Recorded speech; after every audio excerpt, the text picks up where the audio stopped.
Thank you everyone for joining us. I know that some of you are still kind of filtering in as the waiting room lets you in, but thanks so much for joining us today. We have an amazing panel. It's going to be a super informal, informative conversation between some amazing people working in the industry currently. I'm going to hand you over to Tim. He's been Tim Flattery. He's been in the industry for nearly 30 years, currently at Marvel Studios and the Dean of Undergraduate Studies at College for Creative Studies. Tim, take it away. Awesome. Thanks, Rachel. Welcome, everybody. We have an amazing panel here today to discuss how design serves story.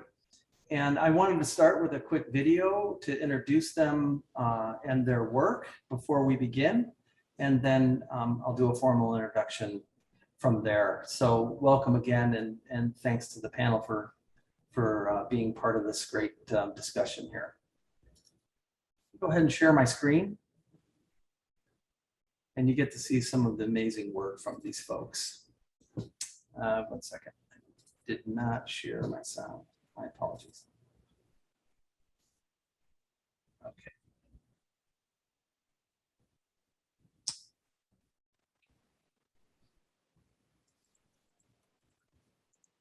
Good, great. I'm sorry, 1 second. I just closed my file.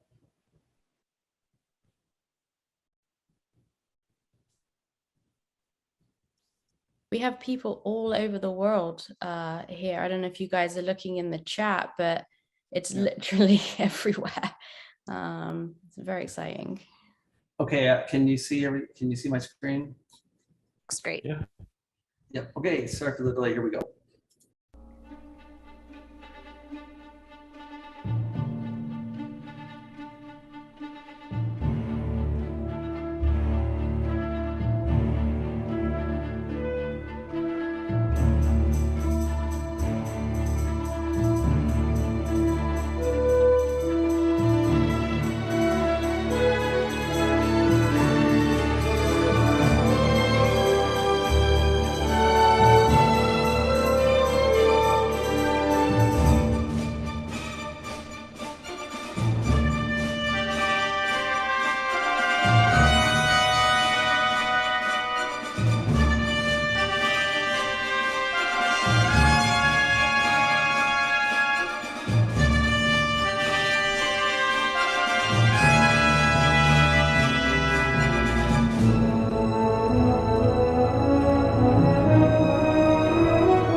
Okay, there's a quick abrupt ending to the music, but quite a diverse group and amazing talent.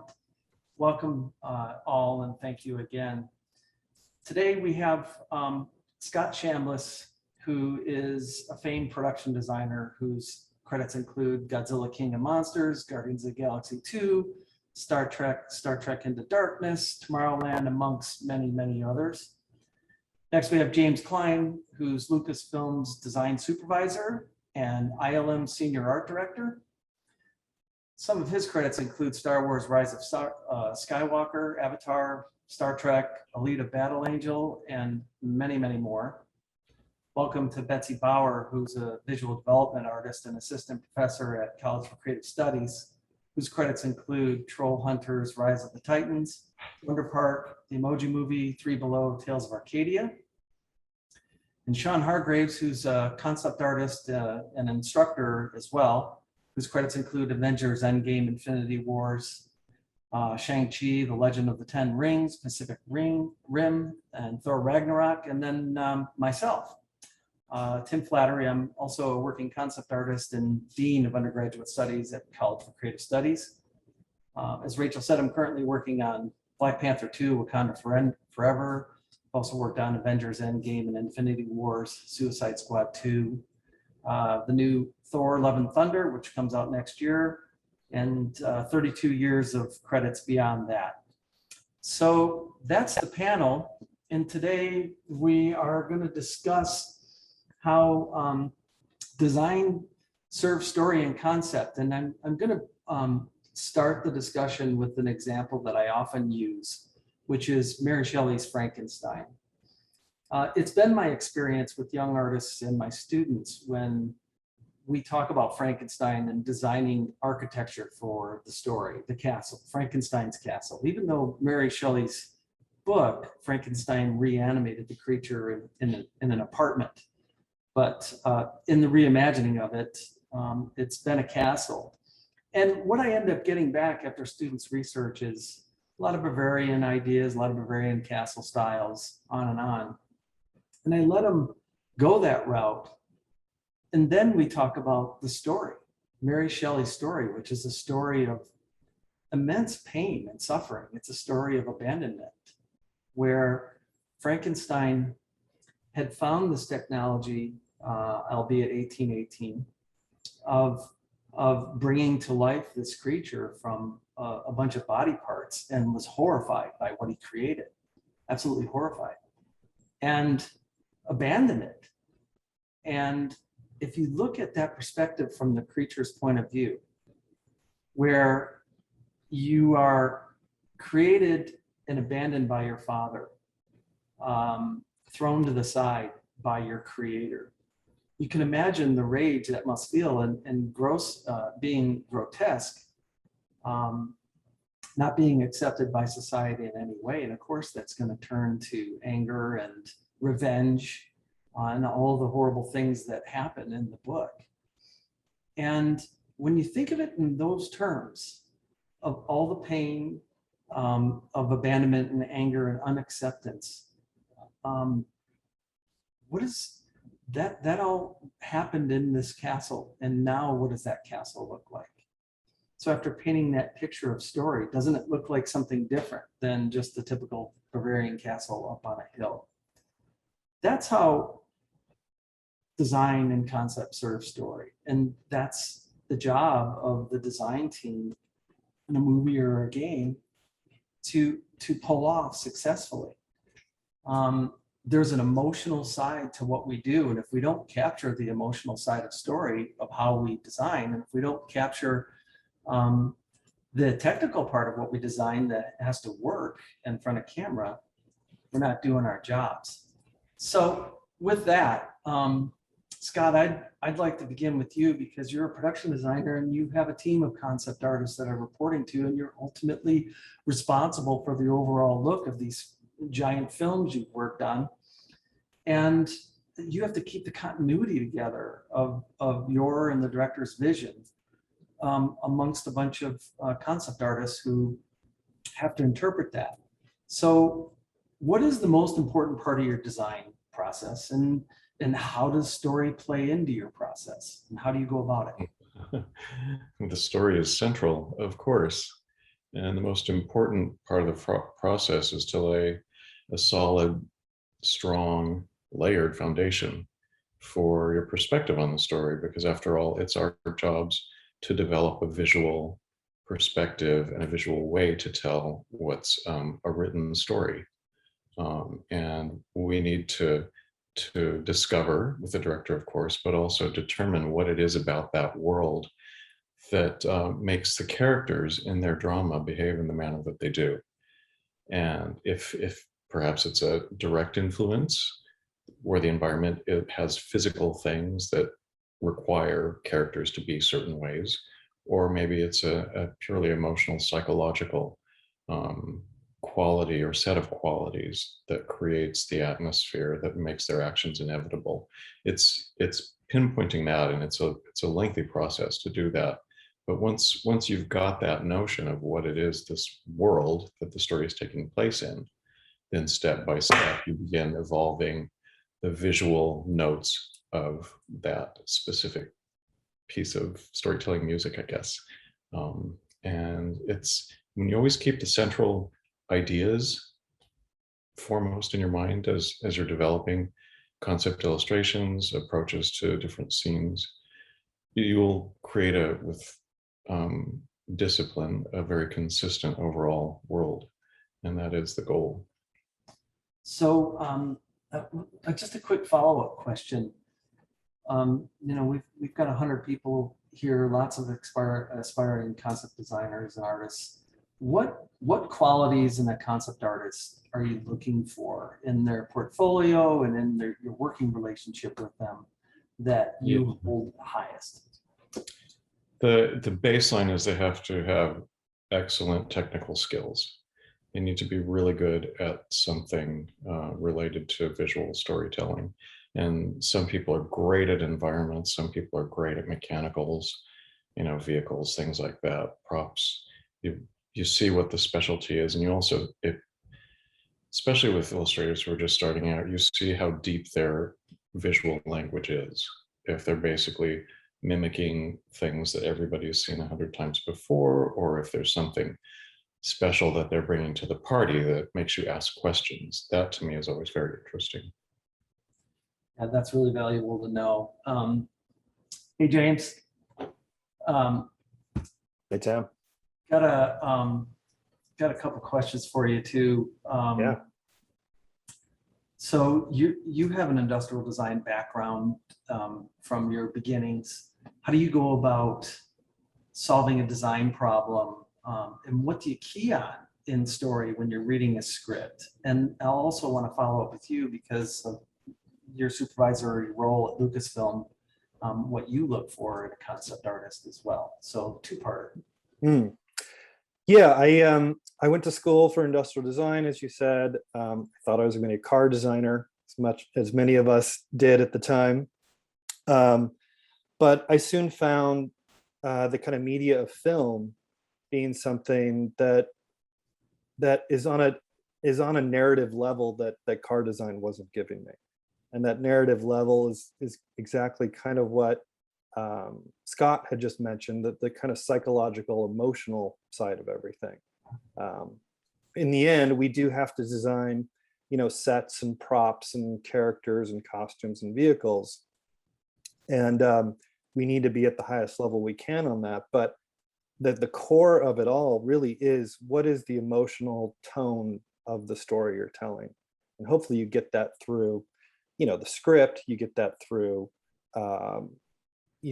working with the director, working with production designers, and finding that tone. Because without that, it's another, it's just another image, really. And like any great art, you gotta find the emotional kind of pull to it all. Yeah, thanks for bringing that up, because the emotional side of the story has to come through in your art, through not just the design, but value, lighting, scenario. I think I saw somebody asking what industrial design is. Industrial designers are designing anything from cars to products to things like that. And what James was speaking to, which is what Sean and I have found myself, is that wasn't enough for us, that we wanted to have the challenge and thrive on what the entertainment industry brings, where we have a chance to design a great many different types of things. So James, let me follow up with you. So in your position, and what do you think makes a successful portfolio for an up and coming concept artist, and what do you look for? I mean, the things that Scott mentioned, having really good technical skills, but also, you want to grow your crew out where you might find somebody that's really strong in one thing. Let's say there's somebody really strong in vehicle design, and you kind of cater that kind of position to that kind of thing.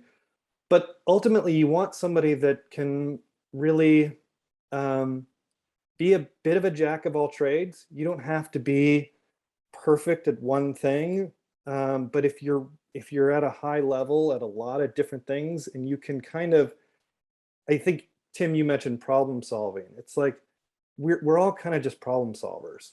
We're given a problem. We got to kind of sit down and figure out, okay, what is this going to look like? What is this going to feel like? How does this relate to story? How does this service what the director is trying to say in that story? So finding an artist that can kind of take that kind of problem and sit down and work with people, which is another big part of it, is the ability to work with people.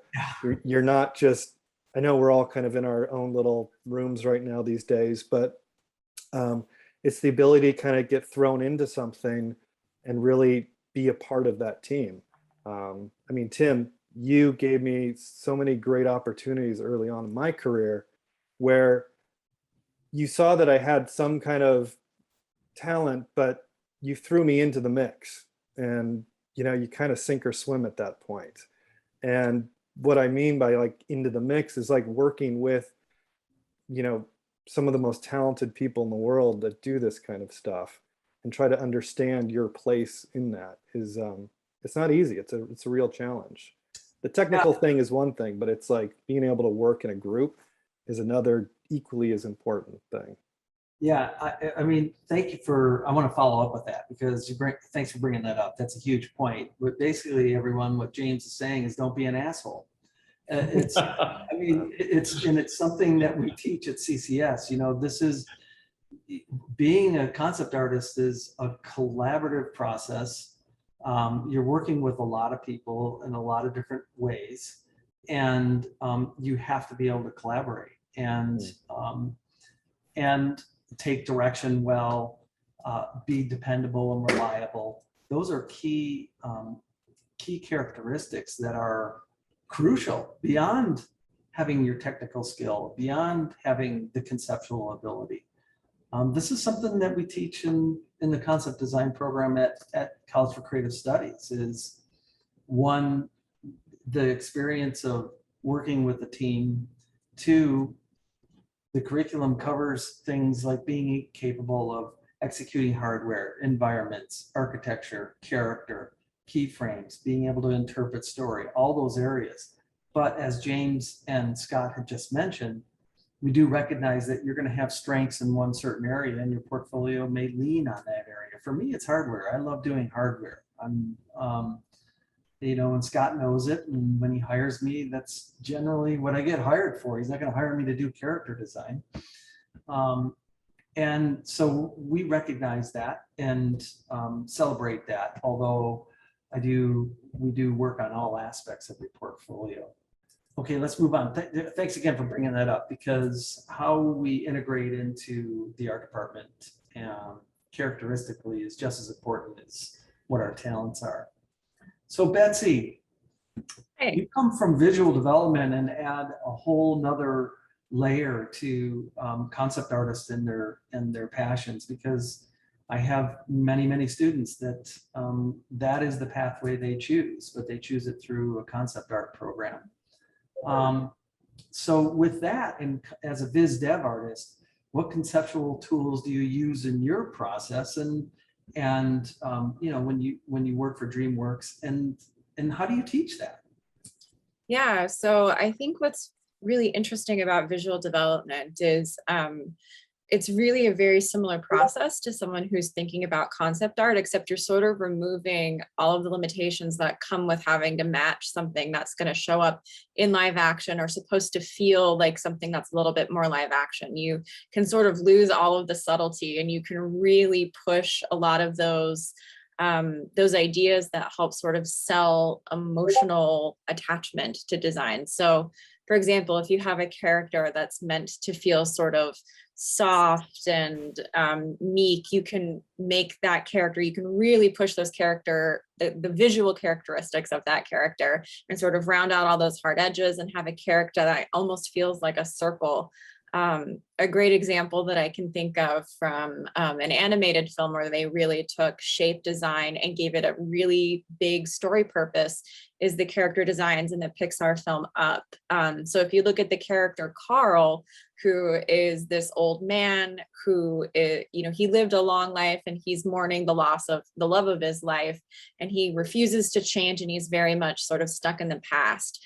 And this character is so stubborn that he won't even sell his house. And he's in the middle of this populated city in this tiny little house. And if you look at his actual physical shape design, he's almost a literal square. And it's no coincidence that throughout the story, sorry, my dog is making some noises in the background. But throughout the story, it's no coincidence that he meets with a character, Russell, this little Boy Scout character who's almost a literal circle. So the contrast of that circle shape versus that square shape, that's sort of what ends up pushing him out of his comfort zone, and then sort of leads to the rest of the adventure of the film. So I think that that's one of the main things that's different. And then the other thing is just that you're not limited by physics. So if you want to like really push proportions, let's say you have a building that's supposed to feel really tall, you can make the bottom really tiny and the top really large, and really just kind of have a lot of fun pushing all of those design elements that I think you're absolutely thinking of when you're working in live action, but just sort of taking it to that more cartoony and pushed place. So I want to follow up with that because you bring something up that's fascinating to me in regards to shape language. Mm-hmm. And so when you brought up shape language as it relates to character as an example, and how do you, as a character designer, how do you set the standard of shape language based on the character? What, why is Carl square in I forget the Boy Scout's name? Why is he a circle? And like, what is that assessment and what leads you through that process? How do you make those decisions? Because shape language is so crucial.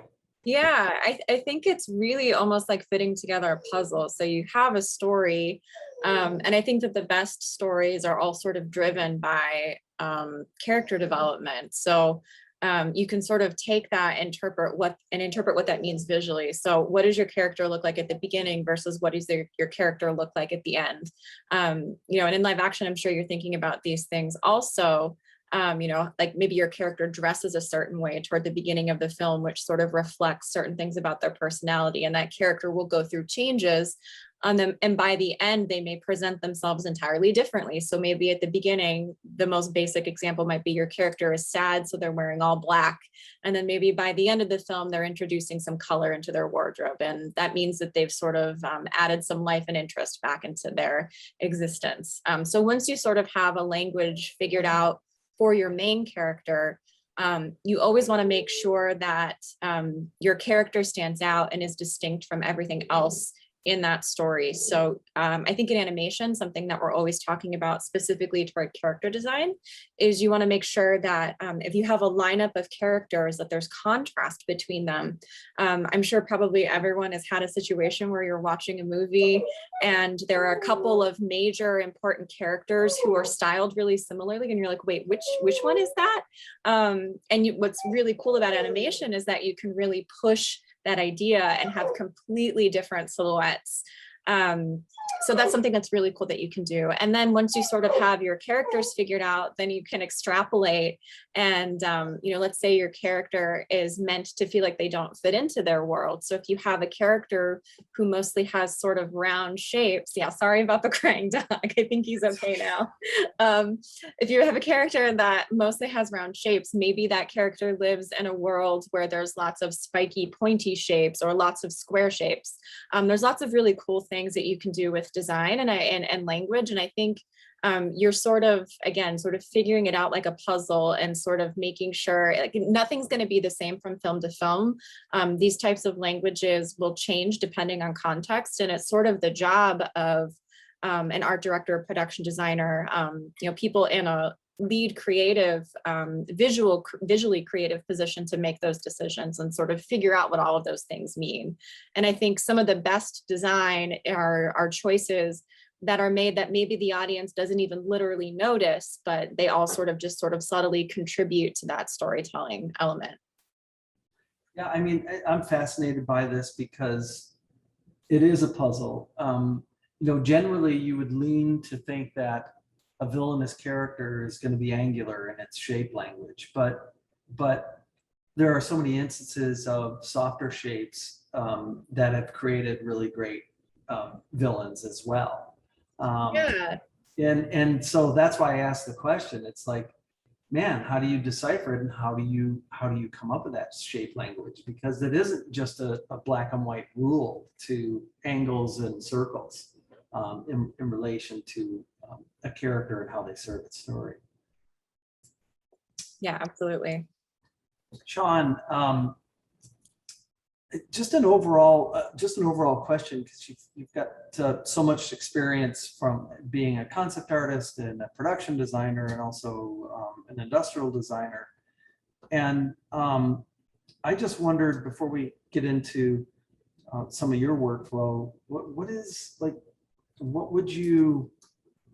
what's your best advice that you would give to a concept artist that is up and coming and wants to work in the film industry, say? Well, that's a good question, and it's a very common question I get from students. And my answer really is, don't limit yourself to only your interest. If you like robots, have other stuff in your portfolio, and find other interests, other types of design other than just that, because you may be hired for one thing, and maybe for 3 weeks. Maybe you're good at robots and you design for 3 weeks, and maybe you're doing a background to the robot, and your boss says, hey,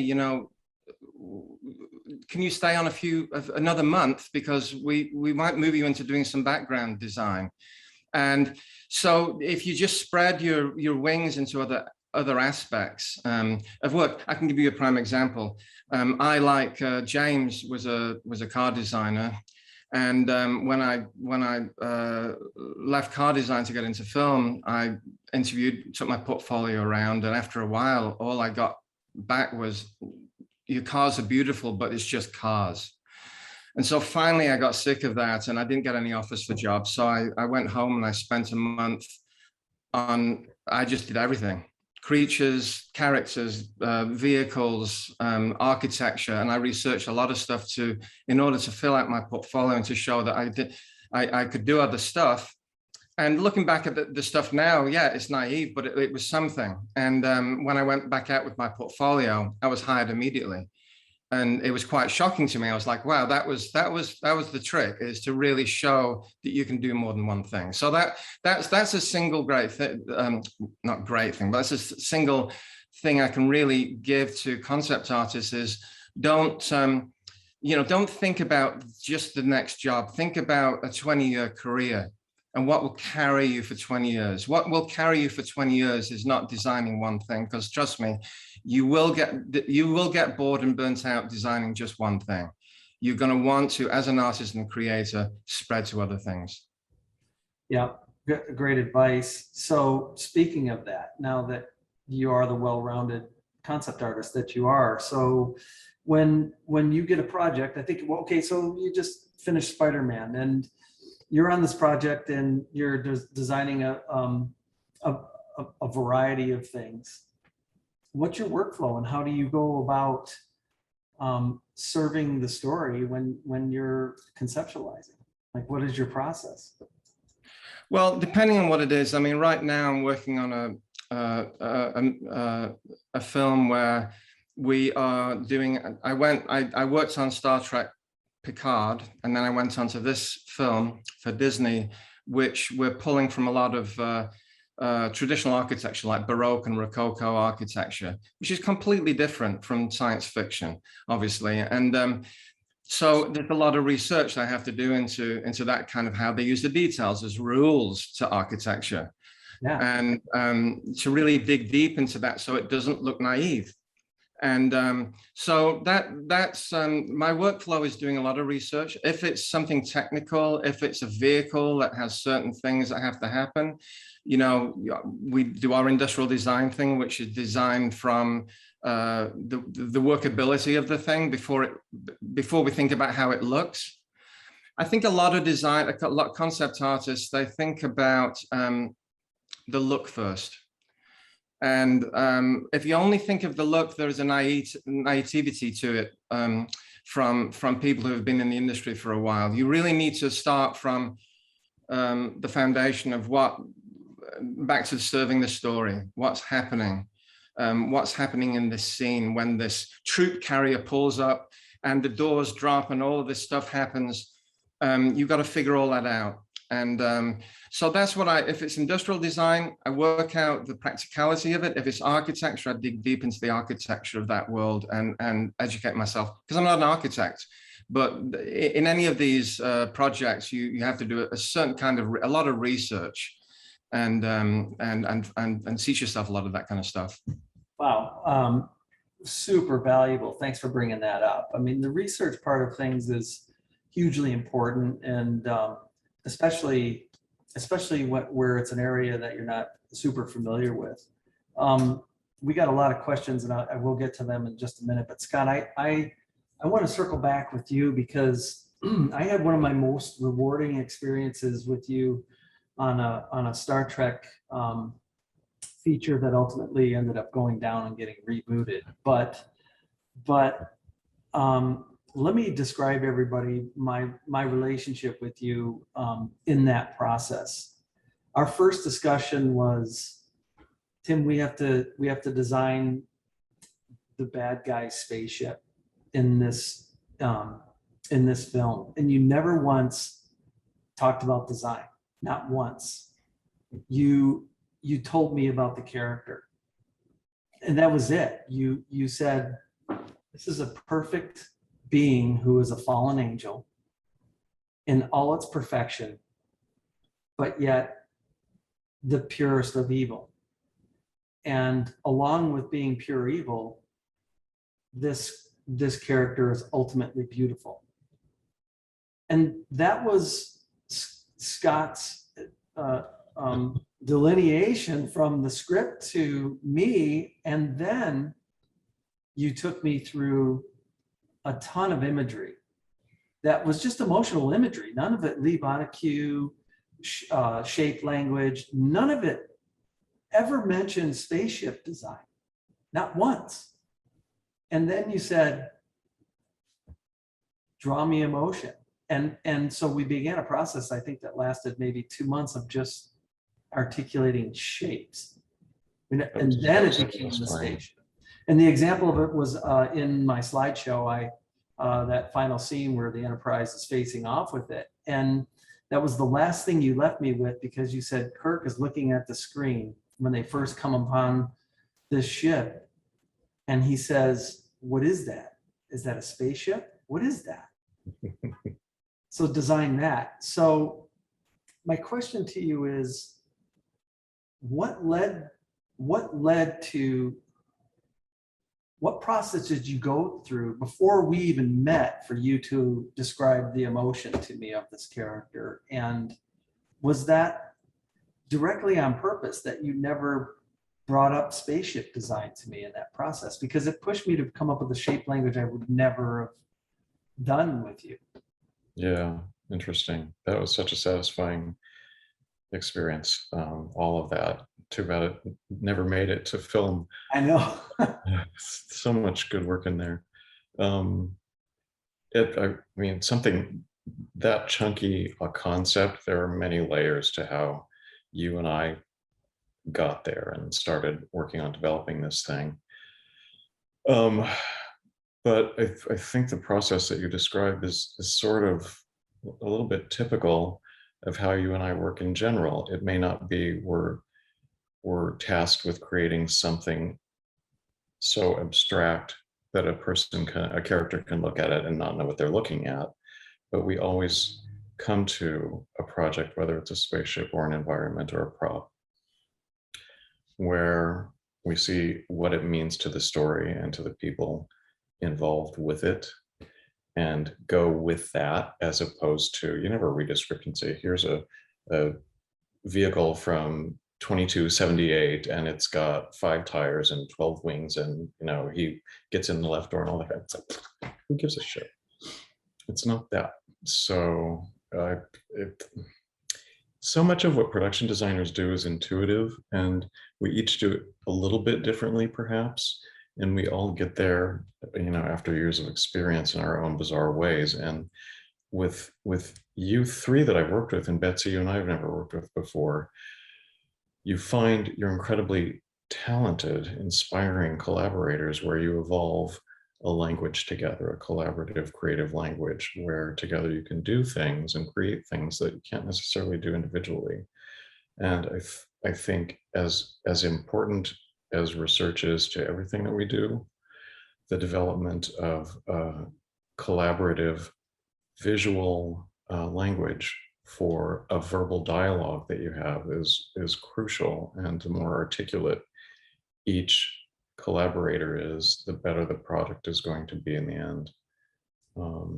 And when it comes to creating something that nobody's ever seen before, which we're tasked with way too often, it's essential that you think in those terms right off the bat, as opposed to be boggled by the unknown. You need to be curious about the unknown and pursue it, whatever the hell it might be. So can I just, I'm dying to, Look at that. I'm dying to piggyback on that, and we're gonna have to get to the questions next. But James, I got to follow up with you on that. So how many times have you heard we need you to design something we haven't seen before, and how do you address that? Because that is the cliche problem of all designers, and it sets you up for an impossible task because everything's been seen before. What do you do with that? That's right. Yeah, no, everything has been. I mean, we're all going into a theater, we're watching something on our TV at home, so we all have our own perspective of what it should be. It's like, it's almost an impossible question, but I'll frame it into kind of where I've been in just the past 8 years, which is the Star Wars universe, which is like, we always have to ask ourselves, what makes something Star Wars? And I'm sure you have to ask the same question of what makes something feel like it lives in a Marvel universe. And in Star Wars' case, we have to constantly refer back to what's been done before, always knowing that we want to push it further and further, but we are constantly looking at the work of Ralph McQuarrie or Joe Johnston, or even some of the other artists like Colin Cantwell, and then back to like ILM and Dennis Murin and kind of what they were doing practically to push the boundaries of filmmaking, and then to take that into a contemporary context.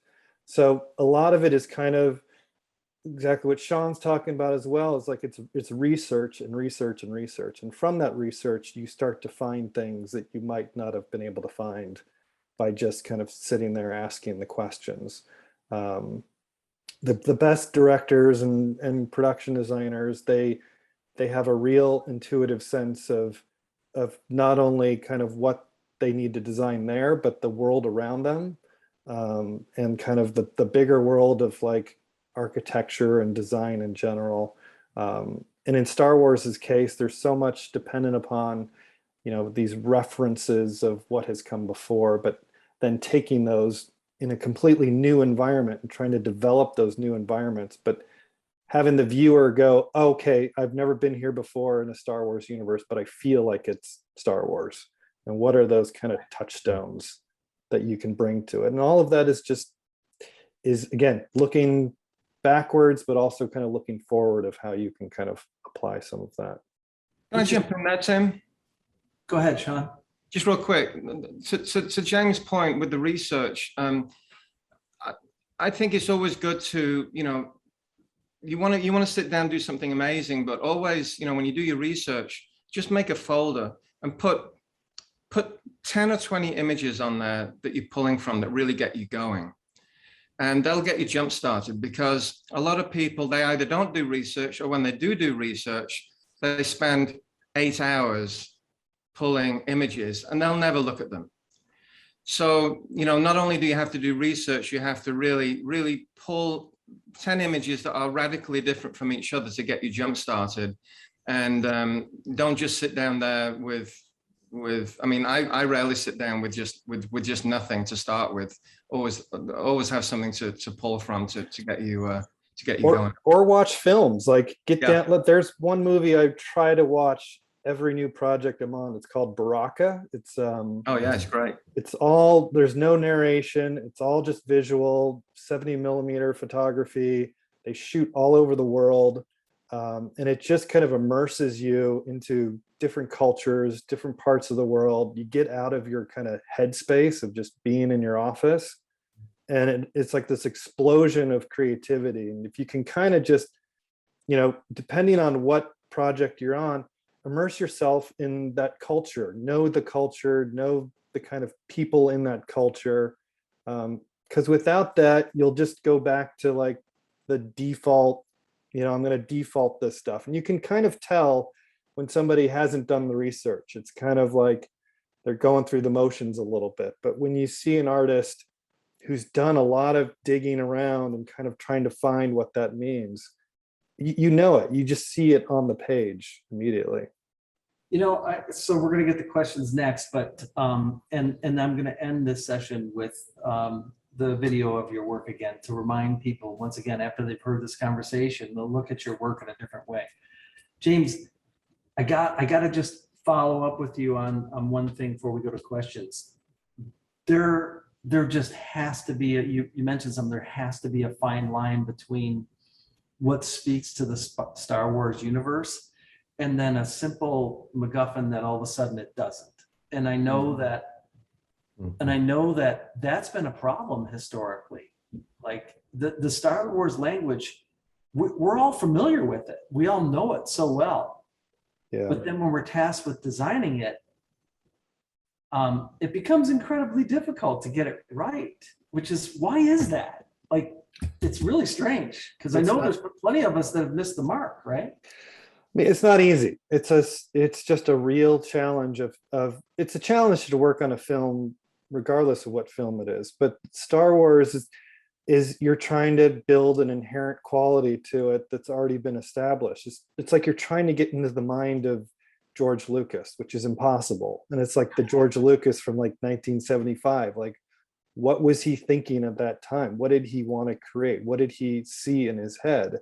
I mean, fortunately, I get to work with people that are asking the same questions, that have the same energy and desire to kind of build something that wants to feel like we've all felt watching a Star Wars film. So it's not easy. It's just, again, it's just a ton of understanding of the research and the history behind it, and asking questions. Like, I had such amazing opportunities to, like, I could drop Dennis Muir in an email and say, like, how did you get that look on those snowwalkers just right? How did you make it believable and have an audience really buy into the fact that these things existed? And you have to lean on the people you work with, you know. Going back to, you're saying it is just a massive collaboration, and hopefully you guys are all on the same page. Oh, absolutely.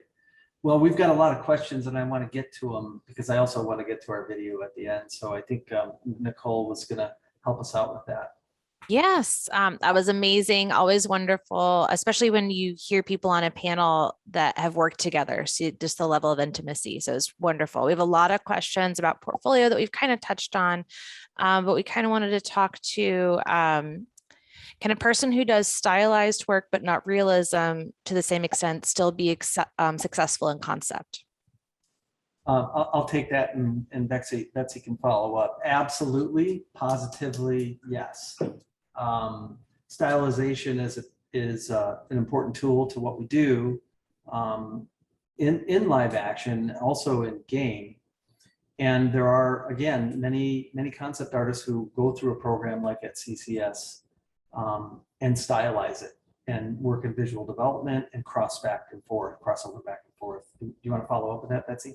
Yeah, I just want to echo again what Tim said. I think there's definitely a place for people who do more stylized work in something that maybe ends up less stylized. And I think, there's sort of like a couple of different phases of working on a production. So at the beginning, there's something that in animation we tend to call like a blue sky phase, where you're really just exploring emotional beats and just important story moments. And that's often where you'll see all the studios publish these art of books, and you'll see these beautiful early exploration keyframe moment paintings.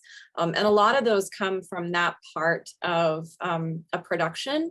And since those pieces are really more about establishing the emotional core of the film and maybe taking a few visual things here and there that you'll end up using in the end product, the actual style of those is not necessarily super important.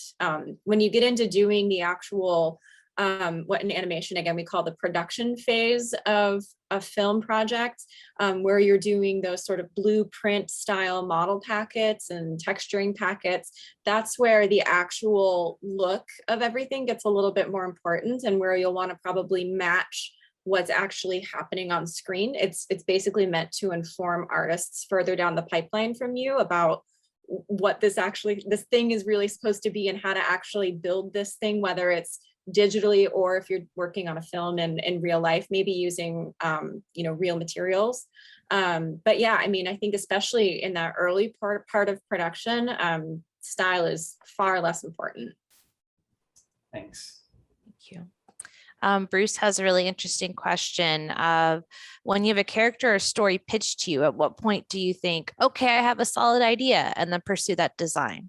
And when you are then creating design, how many tweaks and iterations do you go through till you have the one? Well, we should start with Scott, I think, there, and any one of us can follow up, but I will just say iterations can be endless depending on the director. Yeah, no kidding. Anytime you hit on what you think is a good idea, whether it's the one or not, and you want to have a creative, collaborative conversation about it, that's a good thing. And it's pointless to have that conversation if you don't have that to bring to the party. And at the end of the day, you're going to wind up having a lot of these sorts of things with your various collaborators before you hit the one that works. Yeah, that's what I would say. Perfect.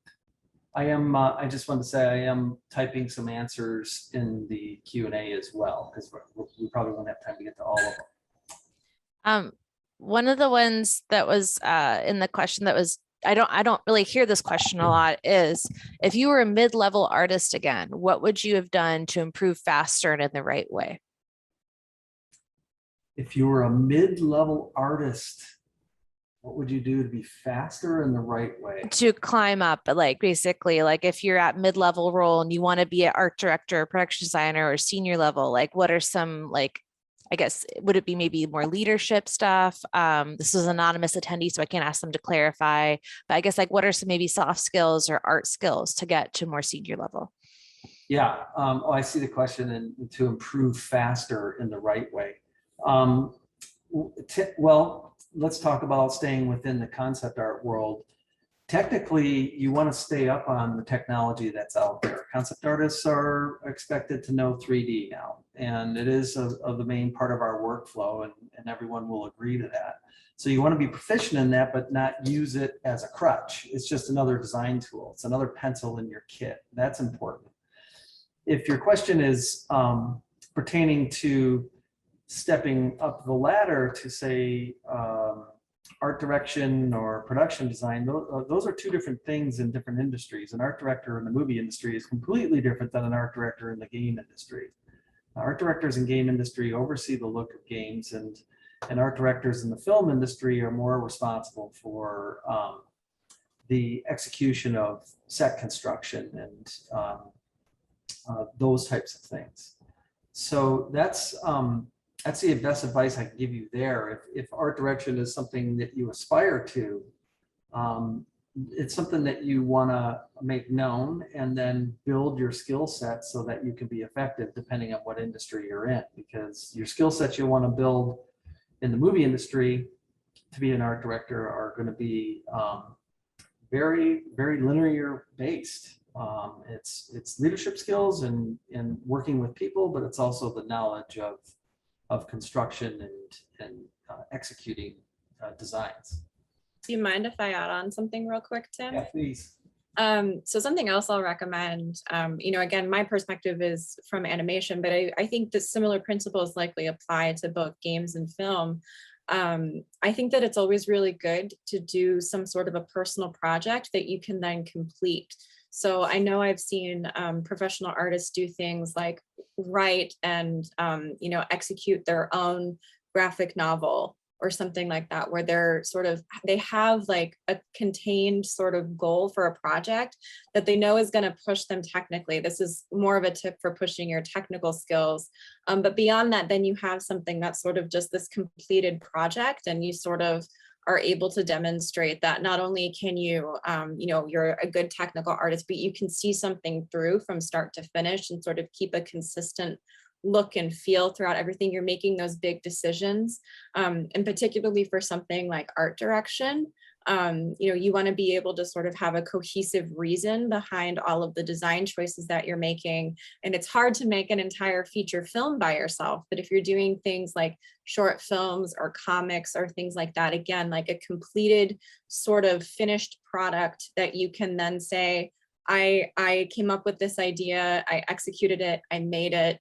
I've already done the work. Now, you know that I could do this for someone else's project. I like this next question a lot. So obviously we've learned, design has to serve story, but have you ever had the experience of the story changing because of your design? And becoming more of a driving force or a plot change or anything of that?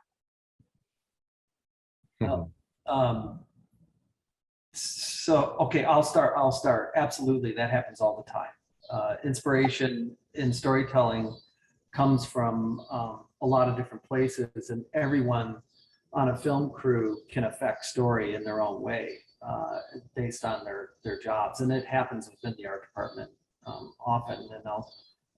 And I know James, you can speak to this because I know it's happened to you personally. If you want to. Yeah, I mean, it does happen all the time. I mean, Scott, if you remember the Klingon Planet on the first Star Trek, it was again one of those big questions of like, what is this place? And Sure. and I know, Scott, you wanted to explore new avenues with it, not to completely lean on the history of the Klingon culture, but kind of weave all of that in. But there was a lot of back and forth of trying to understand what that was. And there was that moment where we were kind of blocking stuff out. Oh my God, I think it was SketchUp or something, trying to understand some of the shapes.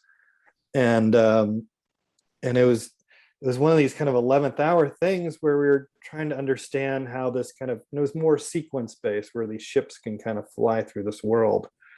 And we were getting it to a level that I think you were happy with, but it was super rough. I mean, it was like really terrible looking, at least my involvement on it.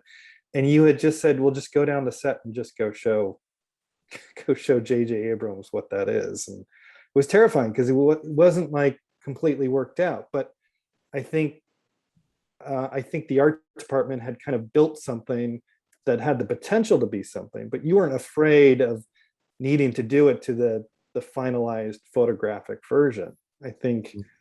Well, that's a product of a collaborative relationship that had gone on for enough projects that he and I had our own language that we could bring to this party and look at things like Right. you're describing that are not spelled out entirely, but we could get there together. And you were pivotal in that. What you were bringing to the party was very much an integral part of making that work. Well, thank you for saying that. But I mean, it really was your relationship with the director that you guys knew that you can get somewhere without having to take every little step, that there is a a certain amount of faith behind that it'll get there. Yeah. Doesn't always work out that way, does it? No, it crashes and burns many times, but that's all part of the process, isn't it? Is like Sure. crashing and burning. You learn something from making all those mistakes. And Yeah, and you learn who you should never work with again as well. I hope you're not using me as an example, I Scott. am not. You're Okay. the opposite. Okay. Thank you for bringing that up, because we have to embrace failure. Otherwise, you can't learn or succeed unless you fail. We got time for, I think, maybe a couple more. I do want to squeeze the video in one more time. Sure. And I think the next one I'd really like to talk about is Sarah's question, which, do you have any ideas or advice for going deeper and more thought out with your research for your concepts? Any go-to reference gathering practices or inspiration that you put into your pipeline? Oh my gosh.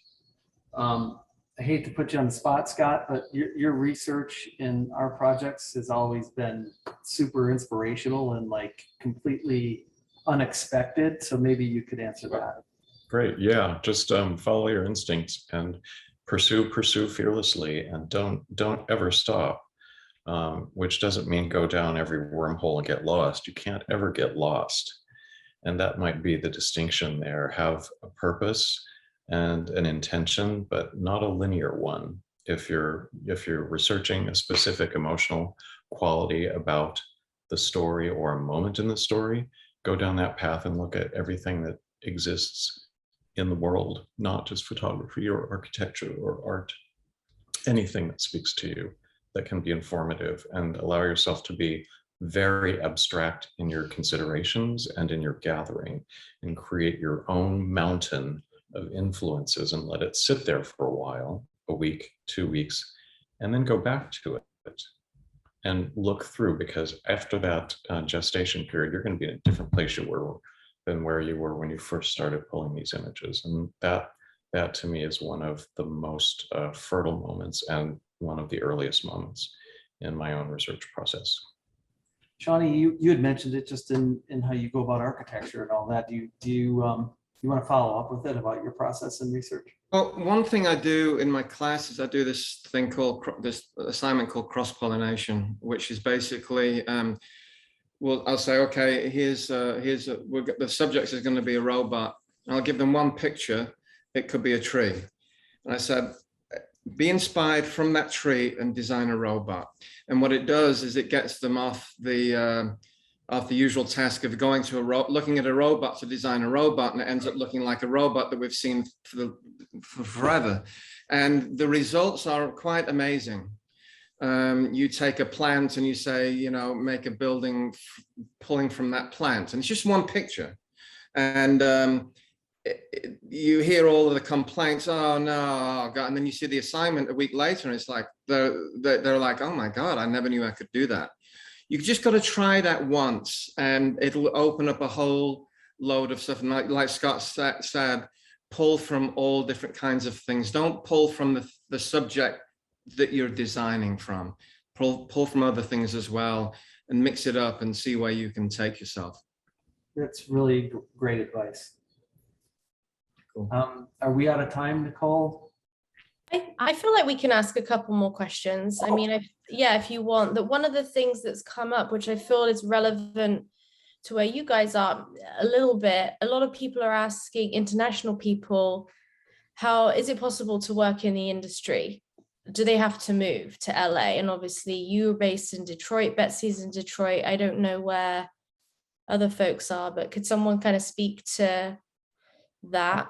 I can pick it up and people can follow up. So ultimately the answer is, do you have to be in LA? The answer is no, but you do need to get established. And it depends on whether, which industry you want to work in. If it's the film industry, it's not like you go to a company, you get hired in on payroll and you're working for the next 30 years and you get a gold watch at the end of it. You go from project to project. So you're a nomad. So getting yourself established means having a web presence, your art station, publicizing yourself well on social media, and having a website, so that if you're reaching out to production designers, art directors, you can point them to your website or your art station so that they can see your work, and they'll look. The industry is always looking for fresh new talent, and when it's busy, they're especially looking for new talent. And once you get established and have a working relationship with people, they'll be more and more comfortable working with you remotely. I work strictly remotely in what I do from Detroit, and maintain back-to-back movies. So it can be done. If you're international, that's part of some of the stuff that we work on at College for Creative Studies, is, establishing yourself and giving you those tools as to how to get yourself started in the industry, no matter where you live. I mean, yeah, I'll just echo what Tim said. I think that a lot of it is like just figuring out how to get yourself established. There are a few ways to go about that. I think, it could be valuable if you're able to find a way to get to Los Angeles and spend a few years there working, just to build that client base. I know like Tim has done that, and I myself have done that. And I've been very busy this past year, just given the fact that the pandemic happened. And I think that has sort of accelerated a lot of sort of companies' slow move toward being a little bit more remote. I think that, there probably will never not be a hub in Los Angeles, or at least not anytime soon. But I think that there are more and more and more companies who are not only open to doing remote work for, more experienced artists, but also for newer and fresher artists, people with like new things to say and new voices to hear. And I think that there's certain, at least from animation, I know that Netflix animation in particular, which sort of has that more agile tech sort of foundation to the way that their company works, is committed to doing some entirely remote productions, and they never will have a base of artists in their studio location, their physical studio location. And I know that they've been very open to hiring international talent for a lot of those projects. So I think we're living in a very rapidly changing world and a very rapidly changing industry. So, our experience is going to be totally different from someone else who's coming up now. I think it's a whole new world. Yep. Awesome.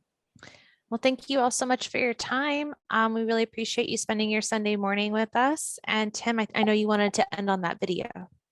Let's play the video again for those of you that weren't able to join us at the beginning. Now that you've heard how design serves story and research process and the workflow from these amazing artists, I think you'll look at this reel a little differently the second time around.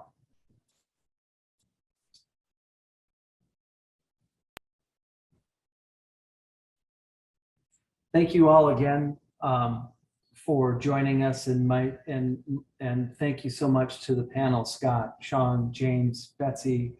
I can't tell you how much I appreciate your insight, your time, and this lively discussion. Thanks, Scott.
Happy Sunday, everyone. Thank you, guys. Thank you, Rachel and Nicole, for Nice work, everybody. organizing all this. What a fantastic session. Thank you to you both, and for last night as well. Appreciate you guys. Have a good rest of your day. See ya. You too. Bye.